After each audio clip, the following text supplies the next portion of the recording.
Готови ли сте да ви заведа на българското бале? Нека да се потопим в българското Черноморие и най-красивите места от него.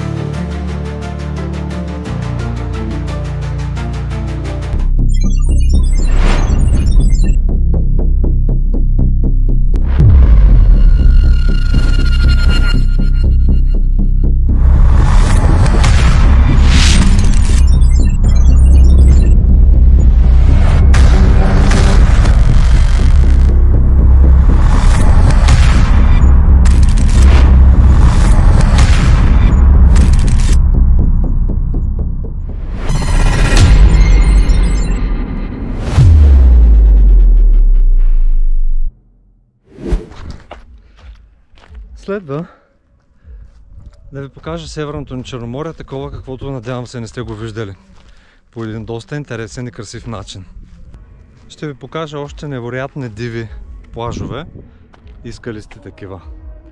Ще ви покажа места, които сте виждали, предполагам, и се надявам, но по един малко по-различен начин.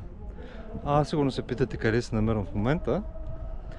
Това всъщност ще е и въпросът ми към вас. Къде според вас се намирам днес? Можете да отговорите долу в коментарите. Ще се радвам да видя отговорите ви. Благодаря ви предварително. Надявам се това видео да ви хареса.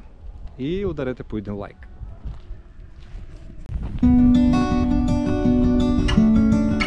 Останете с мен до финала, защото залезът на нос Калиакра си струва всяка секунда. Днес ви водя на пътешествие по Северното Черноморие. Истински тревел влог за България, с дрон кадри, истории и легенди. И да, идеята е проста. Гледаш, вдъхновяваш се, планираш пътуване.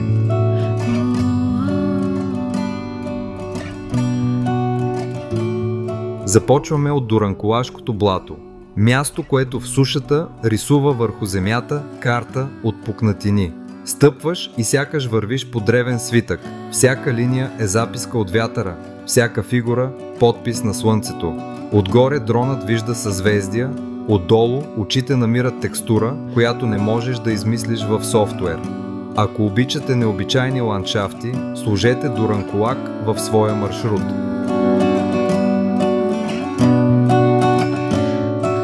Легендата тук е кратка и земна. Казват, че калта наоколо запечатва стъпките на всеки, който минава.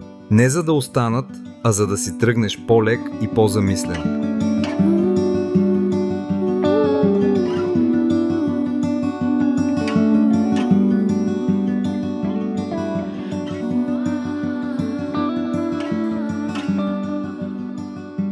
Преминаваме към Дуранкулашкото езеро, спокойно огледало, в което често се отразяват птици, облаци и любопитство. А ето и едно намигване към игри на волята. Бункерът стои като мълчалив пазач на приключенията от екрана.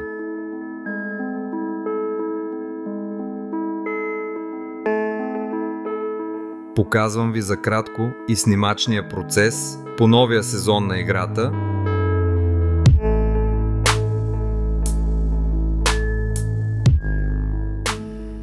Ние го поздравяваме отдалеч, снимаме дискретно и продължаваме.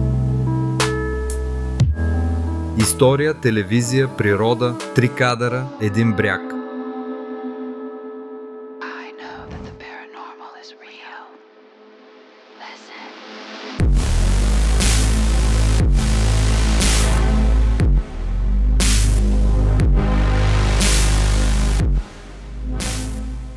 Фокус към Шабленския фар. Морето го знае от векове, корабите още повече. Този фар е като морския GPS на миналото. Мига и казва насам. Камък, тухла и светлина. Минимализъм, който спасява животи.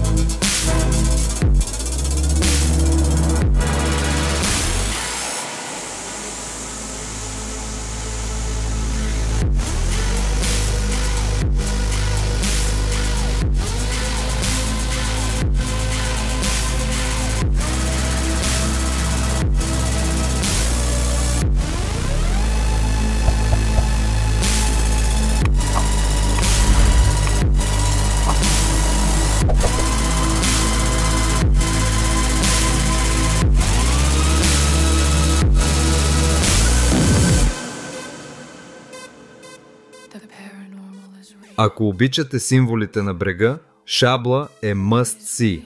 Морски фар, дрон панорами, солен вятър, кадри за спомени.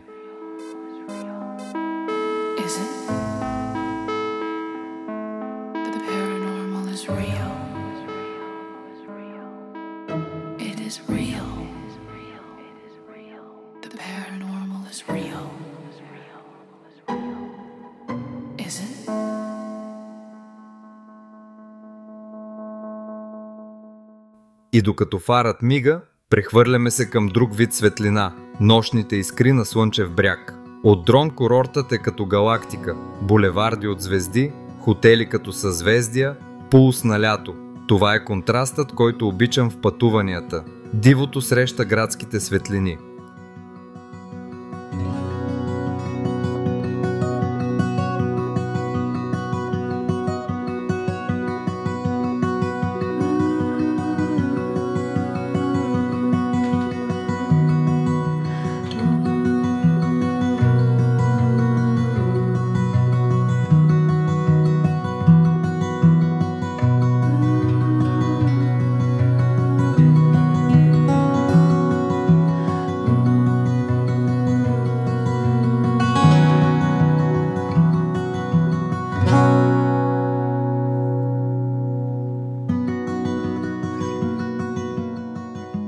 Ако търсите нощна енергия и кадри, които светят сами, запишете си: Слънчев бряг, нощни дрон кадри, морски курорт, България.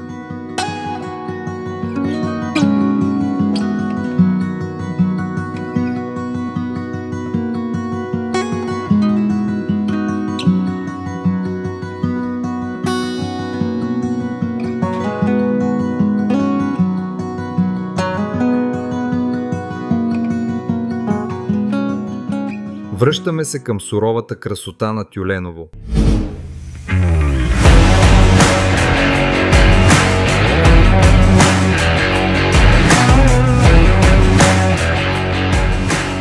Арки, пещери, прозорци в скалата. Геологията тук е станала архитект.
Има легенда, че някога тюлени са избирали тези брегове за дом. Днес вълните са истинските разказвачи.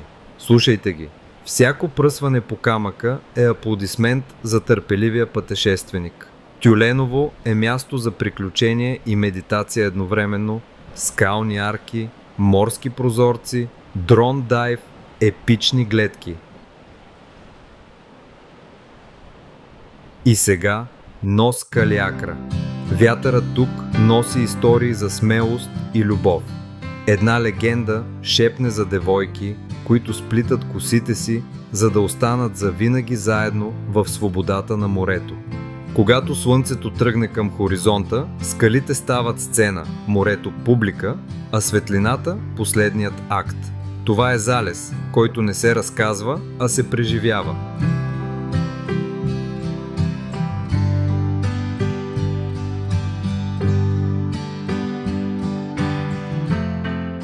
Добавете Калиакра в плановете си.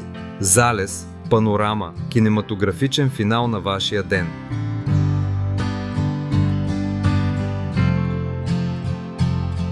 Ако това пътешествие ви хареса, подкрепете канала, абонирайте се, оставете лайк и коментар с вашите любими места по Северното Черноморие.